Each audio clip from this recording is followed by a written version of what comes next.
So in the phase 1b expansion trial of Elimusertib, we assessed the safety and efficacy of the ATR inhibitor Elimusertib in patients with advanced solid tumors carrying DNA damage response or DDR defects.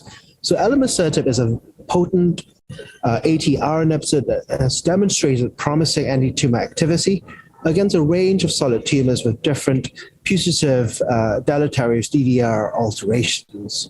And we know that ATR is a critical component of the DDR network that is activated by DNA damage or replication stress. And by binding to ATR and blocking ATR-mediated signaling, ATR inhibitors prevent DNA damage checkpoint activation, it disrupts DNA damage repair, and it stops the growth of tumor cells.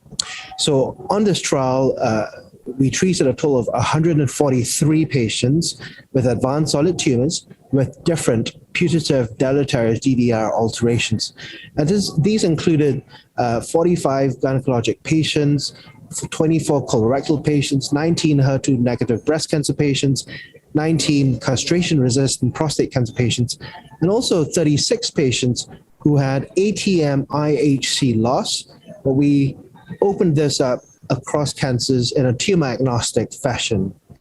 And what we found was that clinical benefit with disease control for at least 16 weeks was achieved in approximately 35% of patients. And overall durable objective responses were seen across a variety of cancer types. And interestingly, in patients with advanced ovarian cancer, durable clinical benefit lasting greater than 6 months was observed in 27.8% of patients, including those resistant to platinum-based therapy and those who had previously received PARP inhibitor therapy. In patients with ATM loss, the best overall response included RECIST partial responses in 8.9% of patients and RECIST stable disease in approximately 56% of patients, with durable clinical benefit lasting greater than 6 months in 26.5% of patients.